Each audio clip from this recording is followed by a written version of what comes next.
Good morning student. बेटा आज अपना टॉपिक है और लास्ट टॉपिक है इस चैप्टर का तरुण युग्मकोद्भिद यंग गैमेटोफाइट। तरुण युग्मकोद्भिद क्या है या यंग गैमेटोफाइट क्या है? देखिए बेटा क्या है यंग गैमेटोफाइट कि बीजाणु यानी स्पोर जो है ये युग्म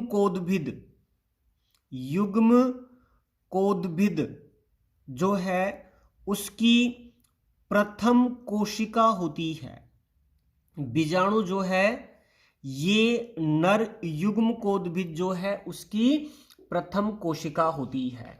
देखिए बेटा आपने बीजाणुद्भिद पढ़ा था, बीजाणुद्भिद में जो बीजाणु बना था वो बीजाणु जो है ये युग्म कोद्भिद की प्रथम कोशिका होती है। ठीक बेटा। उसके बाद परिपक्व बीजाणु जो है जो परिपक्व हो जाता है वो परिपक्व बीजाणु गहरे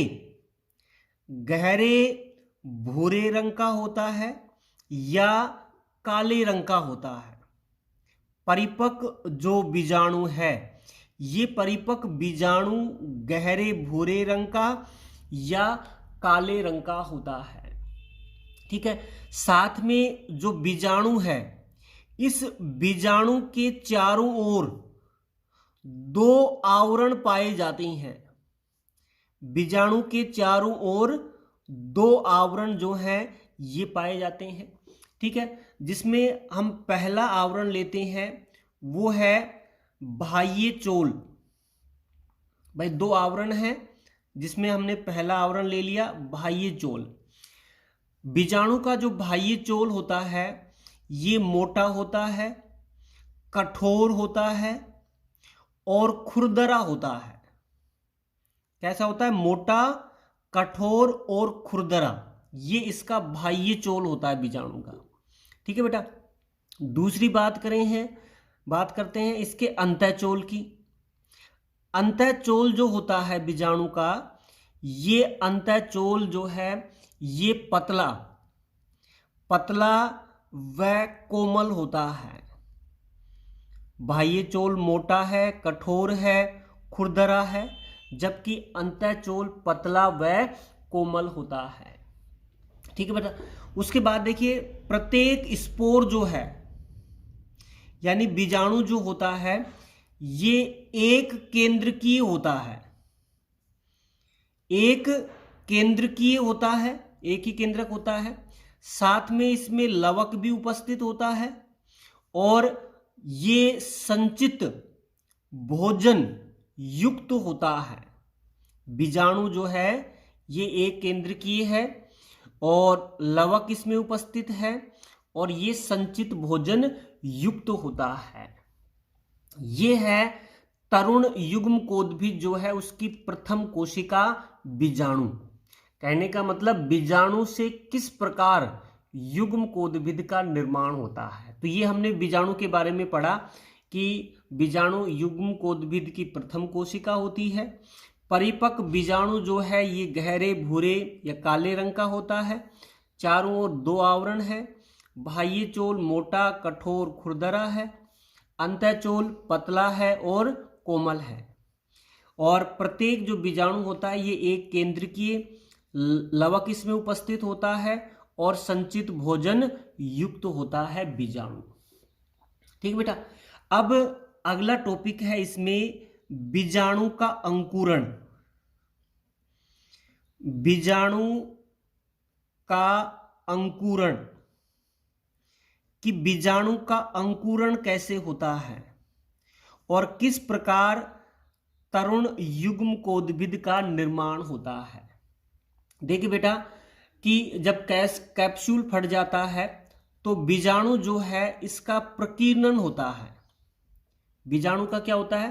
प्रकीर्णन होने के बाद बीजाणु जो है ये कुछ समय के लिए सुप्त अवस्था में जाता है। सुप्त अवस्था जो है उसमें चला जाता है यानी तुरंत अंकुरित नहीं होता। प्रकीर्णन के पश्चात बीजाणु जो है ये कुछ समय के लिए सुप्त अवस्था में जाता है। इसका मतलब ये हुआ कि ये तुरंत अंकुरित नहीं होता है। लेकिन एंथोसिरोस इरेक्टस जो है, ये जो जाति एंथोसिरोस की, इस एंथोसिरोस इरेक्टस जाति जो है इसमें सुप्त अवस्था जो है ये अनुपस्थित होती है। इसमें सुप्त अवस्था नहीं पाई जाती है। किसमें? एंथोसिरोस इरेक्टस में जो सुप्त अवस्था है वो अनुपस्थित होती है। बाकी जो भी जातियां हैं उनमें बीजाणु अंकुरित होने से पहले सुप्त अवस्था में जाता है। ठीक है बेटा। उसके बाद देखिए अंकुरण के समय, यानी सुप्त अवस्था जब समाप्त हो जाती है, अंकुरण के समय क्या होता है कि जो बीजाणु है ये जल अवशोषित करके फूल जाता है, जल अवशोषित करता है और फूल जाता है, जल अवशोषित करके फूल जाता है, जिससे दबाव के कारण उसका बाह्य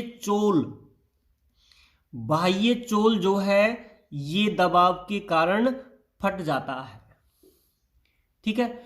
और जहां से बाह्य चोल फटता है वहां से अंतःचोल जो है, बाह्य चोल जहां से फटता है वहां से अंतःचोल जो है ये जनन नलिका के रूप में, जनन नलिका जो है उसके रूप में बाहर निकलता है।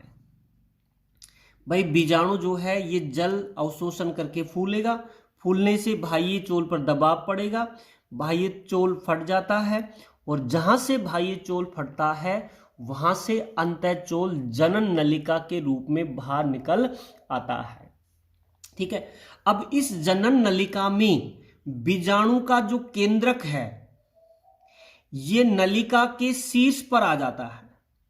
जो नलिका बाहर निकली है उस नलिका के शीर्ष पर उसका केंद्रक जो है ये आ जाता है। ठीक है।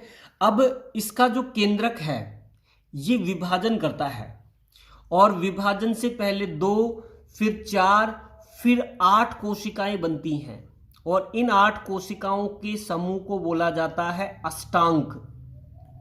भाई जो केंद्रक था देखिए, अगर यहां पर हम बात करें तो ये अपना स्पोर है, ये स्पोर होता है। ठीक है बेटा।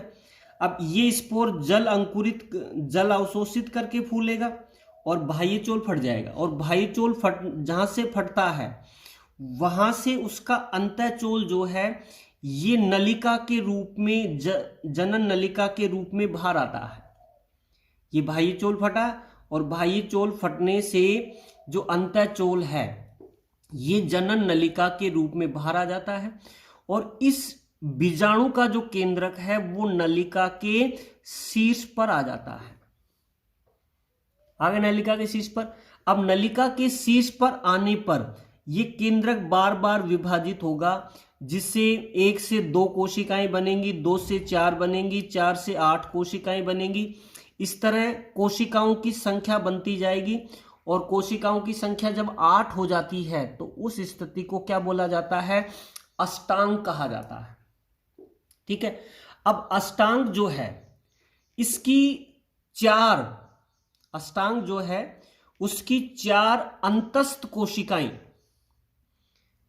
अष्टांग की 4 अंतस्थ जो कोशिकाएं हैं ये अंतस्थ कोशिकाएं शीर्ष विभजोतक की भांति कार्य करती हैं। शीर्ष विभजोतक यानी शीर्ष मेरिस्टेम जो है उसकी भांति ये कार्य करती हैं और लगातार विभाजित होती हैं विभिन्न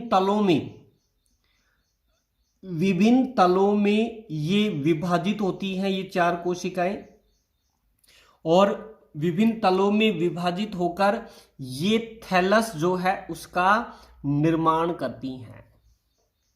विभिन्न तलों में विभाजित होंगी और क्या बनाती हैं? थैलस जो है ये बनाती हैं।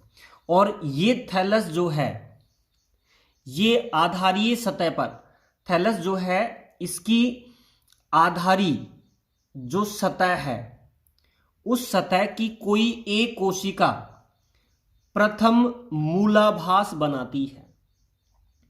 प्रथम क्या बनाएगी? मूलाभास का निर्माण करती है।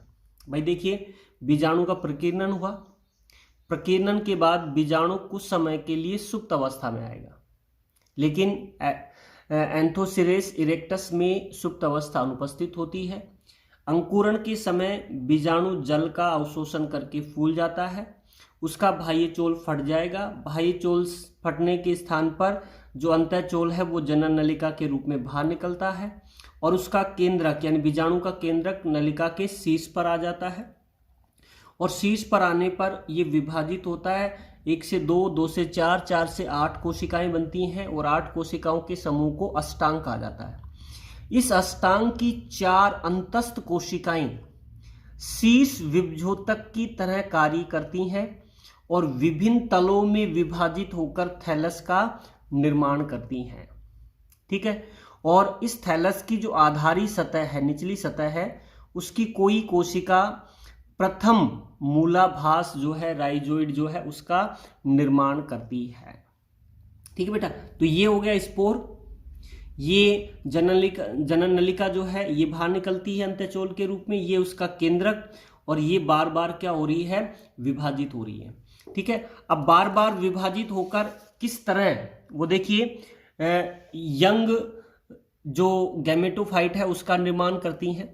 तो देखिए इसका जो निर्माण है वो इस तरह होता है। यंग गैमेटोफाइट इस तरह दिखाई देता है, बार बार विभिन्न तलों में इसकी कोशिकाएं विभाजित होंगी और यंग गैमेटोफाइट जो है ये है, इसका प्रथम मूलाभास जो है ये बनता है और इसकी कोशिकाएं ऐसे लगातार विभाजित होती जाती हैं और लगातार विभाजित होकर यंग गैमेटोफाइट यानी तरुण युग्म कोदभिद जो है उसका निर्माण करती हैं।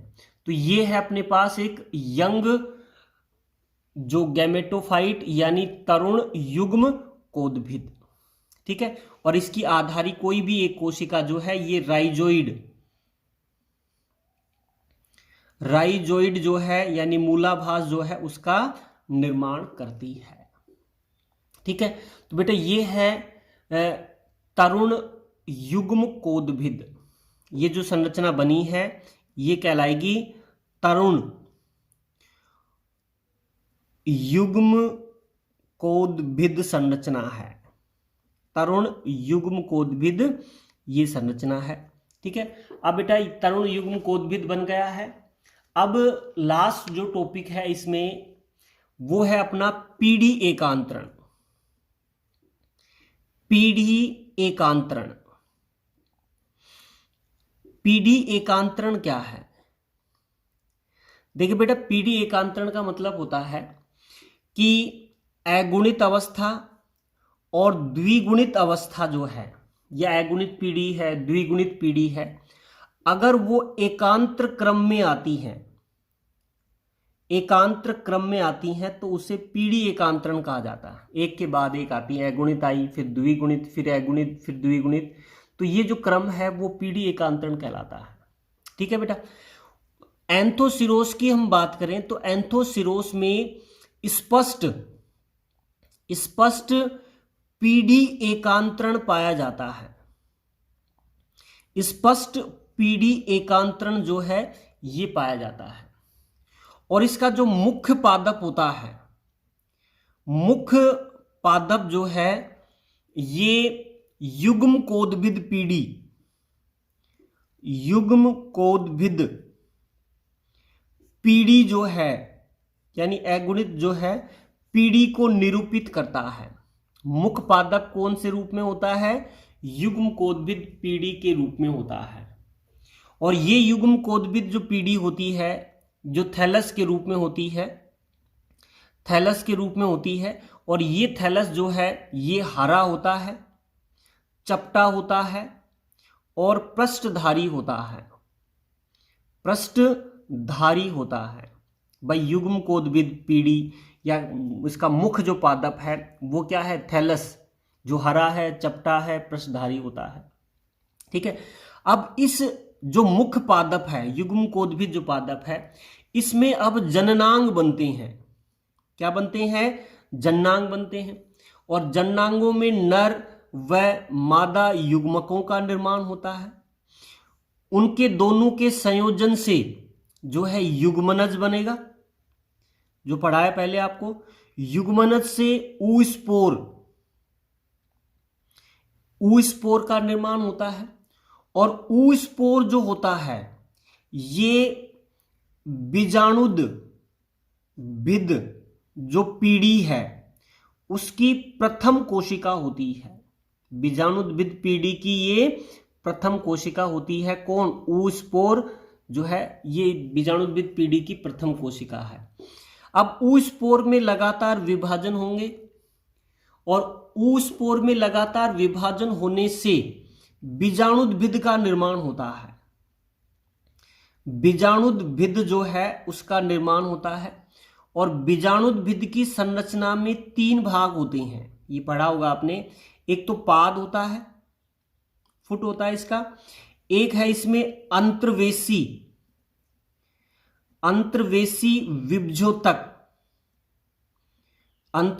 विभ्योतक होता है। और तीसरा जो भाग होता है वो इसका कैप्सूल होता है। ये 3 भाग होते हैं, पाद, अंतर्वेशी विभ्योतक और कैप्सूल। कैप्सूल जो है इसमें बनती हैं बीजाणु मात्र कोशिकाएं बनती हैं। और इन्हीं बीजाणु मात्र कोशिका से क्या बनता है, बीजाणु बनता है। और बीजाणु जो है ये युग्मकोद्भिद पीढ़ी की प्रथम कोशिका होती है। बीजाणु का जब अंकुरित होता है तो तरुण युग्मकोद्भिद का निर्माण होता है, यानी वापस युग्मकोद्भिद पीढ़ी आ जाती है। ठीक है बेटा।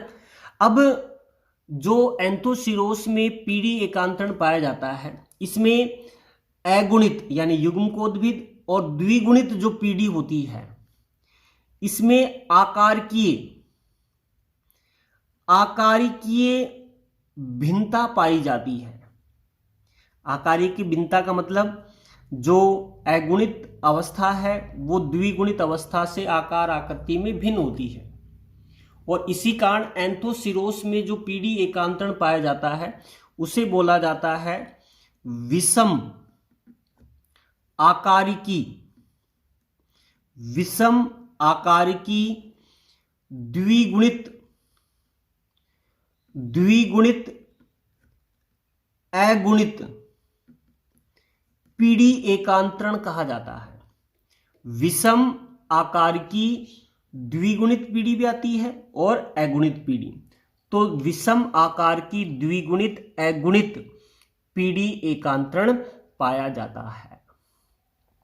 ठीक है बेटा। तो ये है एंथोसिरोस में पीढ़ी एकांतरण। अब इसको एक बार जो है डायग्राम से हम समझेंगे। तो देखिए बेटा, ये स्थिति है। यहाँ पर ये है आपका एडल्ट प्लांट जो है, जो युग्मकोद्भिद है, जो मुख्य पादप है वो युग्मकोद्भिद है। ठीक है। और ये युग्मकोद्भिद जो है ये थैलस के समान है, थैलाब है, हरा है, चपटा है। ठीक है, पृष्ठधारी होता है, मुख्य पादप है ये।